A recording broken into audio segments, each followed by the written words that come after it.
Chapter 6 आधुनिकता और मानसिक उपचार। बीमारी या नुकसान या चोट पहुंचाने वाली किसी चीज में विश्वास करना मूर्खता है। संपूर्ण स्वास्थ्य, समृद्धि, शांति, दौलत और दैवी मार्गदर्शन में विश्वास करें। वह कौन सी चीज है जो उपचार करती है? यह उपचार शक्ति कहाँ और कैसे काम करती है? सभी सवाल बहुत अहम है। इनका एक ही उत्तर है, उपचारक शक्ति प्रत्येक मनुष्य के अवचेतन मन में निवास करती है और रोगी के बदले हुए मानसिक नजरिए से यह सक्रिय हो जाती है। किसी भी मानसिक या धार्मिक वैज्ञानिक, उपचारक, मनोवैज्ञानिक, मनोविश्लेषक या डॉक्टर ने कभी किसी मरीज को ठीक नहीं किया है। एक पुरानी कहावत है, डॉक्टर घाव पर पट्टी बांधता है तो ईश्वर उसे ठीक करता है। मनोवैज्ञानिक या मनोविश्लेषक मरीज के मानसिक अवरोध हटाकर प्रभावी परिवर्तन लाता है ताकि उपचार सिद्धांत सक्रिय हो सके और रोगी दोबारा स्वस्थ हो सके। इसी तरह सर्जन शारीरिक अवरोध हटाता है ताकि उपचार प्रवाह सामान्य ढंग से काम कर सके। कोई भी डॉक्टर या सर्जन, मानसिक विज्ञान या प्रयोग करने वाले पूरी तरह से दावा नहीं कर सकता है कि उसने मरीज को ठीक कर दिया। उपचारक शक्ति का एक ही, हालांकि इसे भिन्न भिन्न नामों से पुकारा जाता है, प्राकृतिक, जीवन, ईश्वर, रचनात्मक, ज्ञान, लेकिन वास्तविकता में ये सभी अवचेतन शक्ति की ओर इशारा करने के भिन्न भिन्न तरीके हैं।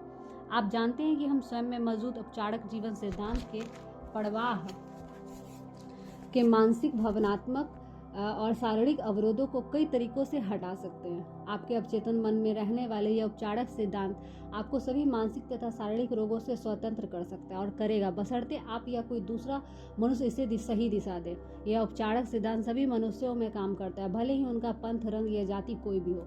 इसका प्रयोग करने और लाभ लेने के लिए आपको किसी विशेष चर्च का सदस्य बनने की जरूरत नहीं है। आपका अवचेतन मन आपके हाथ के जले हुए या कटे हुए हिस्सों को ठीक कर देगा, भले ही आप नास्तिक या संशयवादी हो।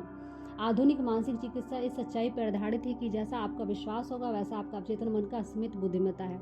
शक्ति की प्रतिक्रिया वैसी ही होगी। मानसिक विज्ञान या प्रयोग करने वाले या पादरी बाइबल का आदेश का पालन करते हैं, यानी वो अपने कमरे में जाकर दरवाज़ा बंद कर लेते हैं, जिसका मतलब है कि वो अपने मस्तिष्क को स्थिर कर लेते हैं और असीमित उपचारक शक्ति के बारे में सोचने लगते हैं। लेकिन अपने अंदर मौजूद वो अपने मस्तिष्क का द्वार सभी बाहरी व्यवधान तथा वस्तुओं के लिए बंद कर देते हैं। फिर भी वो अपना आग्रह या इच्छा अपने अवचेतन मन को इस विश्वास के साथ बताते हैं कि उनकी मस्तिष्क का ज्ञान उन्हें सही उत्तर देगा। जानने की सबसे अद्भुत बात यह है कि इच्छित परिणाम की कल्पना करो और इसका वास्तविकता को महसूस करो। असीमित जीवन सिद्धांत आपके चेतन चुनाव, आपके चेतन आग्रह पर प्रतिक्रिया करेगा। यही इस वाक्य का अर्थ है। विश्वास रखें, आपको मिल गया है और आपको मिल जाएगा। प्रार्थना चिकित्सा का प्रयोग करते समय आधुनिक मानसिक विज्ञान यही काम करता है। उपचार क्रिया। विश्व की प्रत्येक वस्तु में सिर्फ एक ही उपचार सिद्धांत का काम रहा है, चाहे वो बिल्ली, कुत्ता, पेड़, घास, हवा, धरती हो, लेकिन चीज सजीव है। यह जीवन सिद्धांत प्रणाली वनस्पति, खनिज, साम्राज्य, सहज बोध, विकास के नियम के रूप में काम करता है। मनुष्य जीवन सिद्धांत के बारे में चेतन रूप से जागरूक होता है, इसलिए हम खुद को अगिनत तरीकों से लाभ पहुंचाने के लिए इसका सचेतन प्रयोग कर सकते हैं। इस सिद्धांत का प्रयोग करने के लिए कई विभिन्न तरीके, तकनीक, विधियां, लेकिन उपचार सिर्फ एक ही प्रक्रिया है। वह यह है कि आपके विश्वास के अनुरूप आपको परिणाम मिलेगा। विश्वास का नियम। सभी धर्म विश्वास के रूप में यह विश्वास कई तरीकों से स्पष्ट किए जाते हैं। जीवन का नियम विश्वास है। अपने जीवन में ब्रह्मांड के बारे में आपका विश्वास क्या है? जैसा आपको विश्वास होगा वैसा ही आपको मिलेगा। विश्वास मस्तिष्क का एक विचार है जिस कारण अवचेतन की शक्तियाँ आदातन सोच के अनुसार जीवन के सभी क्षेत्रों में उतरती हैं। आप महसूस करेंगे जब बाइबल विश्वास का जिक्र करता है तो किसी अनुष्ठान, समारोह, रूप, संस्था या फॉर्मूले के विश्वास के रूप में नहीं बोल रही है। यह तो स्वयं विश्वास के बारे में बोल रहा है। मस्तिष्क का विश्वास से कोई मस्तिष्क का विचार। यदि आप विश्वास करें तो उसके लिए प्रत्येक चीज संभव है। जो विश्वास करता है जो चोट या नुकसान पहुंचाए, ऐसी किसी चीज में विश्वास करना मूर्खता है। ध्यान दें, जिस चीज में आप विश्वास करते हैं वो आपको नुकसान या चोट नहीं पहुंचाती है। यह तो आपके मस्तिष्क का विश्वास या विचार है जो परिणाम उत्पन्न करता है। आपके सभी अनुभव, सभी कार्य, जीवन की सभी घटनाएं और परिस्थितियां आपके ही विचार की प्रतिक्रिया का प्रतिबिंब है। प्रतिबिंब का मतलब यहाँ होता है कि जैसे हम आईने में किसी को देखते हैं तो हम ही दिखाई देते हैं, हम देखें तो प्रतिबिंब मतलब रिफ्लेक्शन। आप जो सोचेंगे वही आपके साथ होगा। चेतन और अवचेतन संयुक्त कार्य वैज्ञानिक तरीका। प्रार्थना चिकित्सा मस्तिष्क ने चेतन और अवचेतन स्तरों का क्रमबद्ध सामंजस्यपूर्ण बुद्धिमत्तापूर्ण कार्य है जिसे किसी निश्चित उद्देश्य के लिए विशेष रूप से निर्धारित किया गया है। वैज्ञानिक प्रार्थना या प्रार्थना चिकित्सा को आपको पता होना चाहिए कि आप क्या है और क्यों कर रहे हैं। आप उपचार के नियम में विश्वास करते हैं। इसे कई बार मानसिक उपचार या वैज्ञानिक प्रार्थना भी कहा जाता है।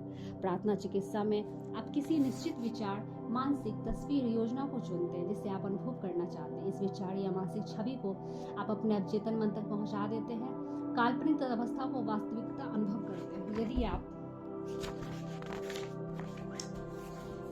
मानसिक नजरिए में पूर्ण विश्वास रखेंगे तो आपकी प्रार्थना का उत्तर मिल जाएगा। प्रार्थना चिकित्सा किसी विशेष उद्देश्य के लिए मानसिक कर्म। यदि आप प्रार्थना चिकित्सा से किसी समस्या के उपचार का फैसला कर लेते हैं तो आपकी समस्या, बीमारी चाहे जो भी हो, आपके अवचेतन मन में रहने वाले भयानक नकारात्मक विचार के कारण उत्पन्न हुई है। यदि आप अपने मस्तिष्क से इन विचारों की सफाई कर दें तो आप ठीक हो जाएंगे। आप अपने अवचेतन मन उपचारिक शक्ति की ओर मुड़ते हैं। आप खुद का उपचार करने में सक्षम है। जब आप इन सच्चाइयों पर लगातार सोचते हैं तो आपका भय धीरे धीरे कम होने लगता है। इन सच्चाइयों को याद गलत विश्वासों में जूझती है, अंततः उन्हें परास्त कर देगी। जब आप विचार के लिए धन्यवाद देंगे तो यह भी जानते होंगे कि आप अवश्य होगा कि आप अपने मस्तिष्क को उस समय से तब तक दूर रखते हैं जब तक कुछ समय बाद आपके मन में दोबारा प्रार्थना करने की इच्छा प्रबलता से महसूस नहीं होती। प्रार्थना करते समय आप नकारात्मक स्थितियों को जरा भी शक्ति नहीं देते हैं या पल भर के लिए यह नहीं सोचते कि आप उपचार नहीं होगा। इस तरह से मानसिक नजरिए से चेतन और अवचेतन मन का सामंजस्य मेल बनता है जो उपचारक शक्ति को सक्रिय कर देता है। विश्वास उपचार की कार्य प्रणाली जिससे मनुष्य विचार उपचार के नाम से जानते हैं वह दरअसल बाइबल में बताया गया विश्वास नहीं, जिसका मतलब है चेतन अवचेतन मन आपसी संबंधों का ज्ञान होता है। विश्वास उपचारक वह मनुष्य होता है जो उपचार में शामिल शक्तियों की वैज्ञानिक समझ के बिना उपचार करता है। यह भी हो सकता है कि वह उपचार की विशेष क्षमताओं का दावा करे उसमें या उसकी शक्तियों में रोगी या अंधा विश्वास उसे ठीक कर दे। दुनिया भर में पारंपरिक उपचारक अपने रोगियों को नृत्य, मंत्र और आत्माओं को बुलाकर ठीक करते हैं। हो सकता है कोई मनुष्य किसी संत की स्मृति चिन्ह छूकर, खास गंडा बांधकर, अगरबत्ती या धूप जलाकर या विशेष जड़ी बूटी के काढ़े पीकर स्वस्थ हो गया हो। जो भी चीज रोगी को उस तरीके से प्रक्रिया में सच्चा विश्वास दिलाएगी वह उपचार अधिक संभव बना देगी। यदि कोई आपको भय में, चिंता से हटाकर विश्वास और आशा की ओर ले जाए तो आपका इलाज संभव कर देगी। क्योंकि उन सिद्धांत में परिणाम देते हैं इसलिए वे सही हैं और सच हैं। जैसा कि हम पहले देख चुके हैं कि यह सच नहीं हो सकता। अंधा विश्वास किस तरह काम करता है उसके बारे में फ्रेंच एंटन मेस्मर ने बताया है कि 1776 में उन्होंने अपने मरीजों के शरीर को चुंबक से छूकर इलाज करने का दावा किया। बाद में उन्होंने चुंबक छोड़कर मरीजों को कुछ ही दूरी पर अपना हाथ घुमाकर इलाज किया। इस नई तकनीक की सफलता को समझाने के लिए मेस्पर ने प्राणी चुंबकीयता का सिद्धांत दिया। उन्होंने बताया कि यह द्रव वैसे तो पूरे ब्रह्मांड में फैला है, लेकिन मनुष्य के शरीर में सबसे सक्रिय यह चुंबकीय द्रव उनके हाथों की बीमारी सक्रिय की ओर संप्रेरित होता है और प्राणी चुंबकीयता का स्थानांतरण तथा उनका उपचार कर देता है। हजारों लाखों मनुष्य उनके पास आने लगे और कई अद्भुत उपचार का दावा किया गया। मेस्मर पेरिस की सरकार ने उसके इलाज की जांच की और आयोग गठित किया। इस आयोग में प्रख्यात चिकित्सा अकेडमी ऑफ साइंस के सदस्य थे जिनमें बेंजामिन फ्रैंकलिन भी शामिल थे।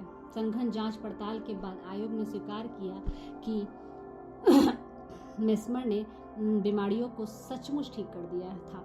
हालांकि यह भी कहा गया कि उनके चुंबकीय द्रव्य सिद्धांत को सही साबित करने वाले एक भी प्रमाण नहीं है, बल्कि इलाज मरीजों की कल्पना की वजह से हुआ था। मेस्मर को जब निर्वासित कर दिया गया तो सन 1815 में उनकी मृत्यु हो गई। इंग्लैंड में मैनचेस्टर के डी जेम्स ने यह साबित करने को बीरा उठाया कि चुंबकीय द्रव्य डी मेस्मर के उपचारों से कोई लेना देना नहीं है। डी बैड ने पाया कि रोगी को सुझाव देकर सामूहिक तंद्रा या निद्रा में भेजा जा सकता है।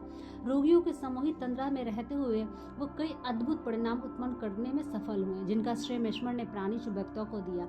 इस प्रकार ये सभी उपचार निस्संदेह रोगियों को सक्रिय कल्पना अवचेतन मन को स्वास्थ्य के सशक्त सुझावों में तो संभव हुआ। इसे अंधाविश्वास कहना ठीक नहीं होगा, क्योंकि न तो मरीज न तो उपचारक को यह समझ थी कि वो उपचार कैसे हुआ है। कल्पनावादी विश्वास का अर्थ। मनुष्य कल्पनावादी अवचेतन मन उसके चेतन या यथार्थवादी मन के नियंत्रण के अधीन रहता है।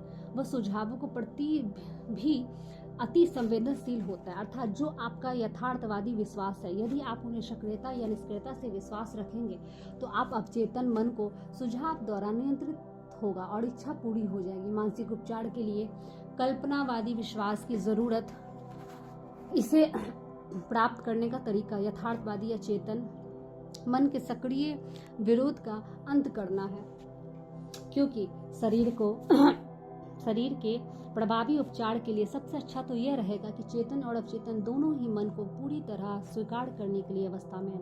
लेकिन यह हमेशा जरूरी नहीं होता। आप अपने मन और शरीर को स्थिर करके उनिंदी अवस्था में पहुंच सकते हैं और निष्क्रियता तथा ग्रहणशीलता की स्थिति में दाखिल हो सकते हैं। इस उनिंदी अवस्था में आपकी निष्क्रियता कल्पनावादी छाप के प्रति ग्रहणशील बन जाती है। एक बार मुझसे किसी ने पूछा कि ऐसे कैसे हो गया। उस पादरी ने मुझे ठीक कर दिया। जब उसने मुझे बताया कि रोग जैसी कोई चीज़ नहीं होती तो और उसका कोई अस्तित्व ही नहीं होता, तो मैंने उसके एक भी शब्द पर विश्वास नहीं किया। मुझे लगा कि वह मेरी बुद्धि का अपमान कर रहा है, लेकिन इसके बावजूद मैं ठीक हो गया। ऐसे कैसे हो सकता है? इसका स्पष्टीकरण आसान है, क्योंकि वह पादरी शांतिदायक शब्दों से शांत हो गया। फिर पादरी ने उसे कुछ समय के लिए पूर्णतः निष्क्रिय अवस्था में जाने को, कुछ न बोलने सोचने की सलाह दी। पादरी भी निष्क्रिय बन गया। उन्होंने आधे घंटे तक शांति से धीरे धीरे दृढ़ता से लगातार कहा कि इस मनुष्य का संपूर्ण स्वास्थ्य शांति सद्भाव पूर्णता से मिल जाए। आधे घंटे बाद उस मनुष्य को असीम राहत महसूस हुई। वो दोबारा स्वस्थ हो गया। उपचार के समय निष्क्रियता के कारण उसका कल्पनावादी विश्वास प्रकट हो गया और पादरी द्वारा दिए गए संपूर्ण स्वास्थ्य के सुझाव के अवचेतन मन तक पहुंच गया। दोनों कल्पनावादी मन तालमेल में थे। यदि इस व्यक्ति के उपचारिक की शक्ति उसके सिद्धांत के सही होने के बारे में अपनी शंकाओं को उस वक्त उभरने को दिया, तो यह विरोधी आत्म सुझाव के रूप में काम करता था। उस स्थिति में पादरी के सुझाव बहुत कम असर दिखाते या बिल्कुल असफल हो जाते।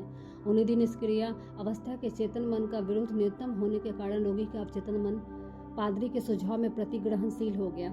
इसने उन सुझावों के अनुरूप में कार्य किया और उपचार हो गया। अनुपस्थिति उपचार का अर्थ। यदि आप लॉस एंजलिस में रहते हैं तो आपको यह खबर मिलती है कि आपकी माँ न्यूयॉर्क सिटी में बहुत बीमार है। सबसे पहले आपके मन में आएगा घर परिवार और नौकरी छोड़कर उनके पास जाएं। लेकिन यह संभव न हो तो आप अपनी माँ को ठीक होने की प्रक्रिया में अपने विश्वास की शक्ति का प्रयोग नहीं कर पाएंगे। ऐसा बिल्कुल नहीं है। चाहे आप भौतिक रूप से मौजूद ना हो, लेकिन आपकी प्रार्थनाएं उनके तक अवश्य पहुंचेंगी। रचनात्मक मस्तिष्क एक ही है। मस्तिष्क का रचनात्मक नियम आपको लाभ पहुंचाता है। आपको तो बस अपने मन और स्वास्थ्य सामंजस्य को आंतरिक महसूस से भरना होगा। इसकी प्रतिक्रिया स्वतः होती है। आपके अवचेतन मन में यह आंतरिक महसूस आपकी माँ के अवचेतन मन पर काम करता है। सेहत स्फूर्तिपूर्णता आपके विचार एक ही शाश्वत कल्पनावादी मन काम करते हैं। वे जीवन के कल्पनावादी पहलू के नियम को गतिमान कर देते हैं, जो उनके शरीर में उपचार के रूप में प्रकट होता है। मस्तिष्क सिद्धांत के समय का स्थान कोई महत्व नहीं होता। वह मस्तिष्क आपकी माँ और आप में काम करता है, चाहे आप कहीं भी रहें। वास्तव में कोई मनुष्य अनुपस्थिति उपचार नहीं होता। वो उपस्थित उपचार विरोधी, क्योंकि शाश्वत मस्तिष्क प्रत्येक जगह है। आप विचार भेजने या पकड़ने की कोशिश नहीं करते। आपका विचार का चेतन गति है। जब आप स्वास्थ्य, कल्याण, आराम के लक्षणों को प्रति जागरूक बन जाते हैं तो ये लक्षण आपकी माँ में प्रकट होंगे। परिणाम अवश्य मिलेंगे। जब लॉस एंजलिस में एक महिला को पता चला कि न्यूयॉर्क में रहने वाली उसकी माँ को कोरोनरी थ्रोम्बोसिस हो गया, तो वो अपनी माँ के पास नहीं जा सकी। इसलिए यह प्रार्थना की उपचारक शक्ति मेरी माँ के पास है। उनके शरीर की स्थिति, उनके विचार, जीवन का वैसा ही प्रतिबिंब है जिस तरह छाएं पर्दे पर रहती हैं। मैं जानती हूँ कि उस पर्दों की छवियों को बदलने के लिए मुझे उन चीज़ों को बदलना होगा जिनका वो प्रतिबिंब दिखाते हैं। मैं अपने मस्तिष्क में अपनी माँ के लिए पूर्णतः सामंजस्य, संपूर्ण स्वास्थ्य की छवि बना रही हूँ, जिसकी असीमित उपचार शक्ति मेरी माँ के शरीर में उन सभी अंग को बनाए जो उनके अस्तित्व प्रत्येक परमाणु से भर रहे हैं और उनके शरीर में प्रत्येक कोशिका शांति से धारा प्रभावित हो रही है। डॉक्टरों को दैवीय मार्गदर्शन मिल रहा है और जो भी मेरी माँ को छू रहा है उसे सही काम करने का मार्गदर्शन मिल रहा है। मैं जानती हूँ कि रोग अंतिम सच नहीं है, सभी का उपचार संभव है। मैं प्रेम और जीवन में असीमित सिद्धांत की समर्थक हूँ। मैं जानती हूँ कि यह आदर्श देती बेटी है, मेरी माँ, शरीर में सामंजस्य, सेहत, शांति व्यक्त हो रही है। उसने कई बार यह प्रार्थना दोहराई। इससे उसकी माँ की हालत में उल्लेखनीय सुधार हुआ। उनका हृदय रोग चिकित्सा हैरान था और उसे ईश्वर पर प्रबल विश्वास के लिए उन्हें बधाई दी। बेटी के मस्तिष्क के पूर्ण विश्वास के साथ स्वीकार किए गए निष्कर्ष ने शाश्वत अवचेतन मन पर व्यक्त रचनात्मक ऊर्जा को सक्रिय कर दिया। यह उसकी माँ के शरीर में संपूर्ण स्वास्थ्य और सामंजस्य के रूप में प्रकट हुई। बेटी ने अपनी माँ के बारे में जो सोचा वो उसकी माँ के अनुभव में अभिव्यक्त हुआ। अवचेतन मन की गतिशील कार्य। मेरी एक मनोवैज्ञानिक मित्र ने मुझे बताया कि महत्वपूर्ण अंग की बायोप्सी में कैंसर की कोशिकाएं मिली हैं। डॉक्टर ने पीड़ादायक खतरनाक उपचार का सुझाव दिया। इसके लिए हाँ करने से पहले मेरे मित्र ने एक तकनीक आजमाई। प्रत्येक रात में सोने से पहले वो शांति से विश्वास जताती कि प्रत्येक कोशिका, नस, तंत्रिका, अंग सब पूर्ण दोष रहित तो आदर्श बन रहे हैं। मेरे पूरे शरीर स्वस्थ सामंजस्य से दोबारा लौट रही। 1 महीने से उसका वो पूर्ण उपचार हो गया। बाद में प्रश्न पता चला कि कैंसर की कोशिकाएं अब नहीं बची हैं। मैं इससे प्रभावित हुआ और मेरी जिज्ञासा जागी। मैंने उससे पूछा कि वो सोने से पहले अपना निश्चय क्यों दोहराती है।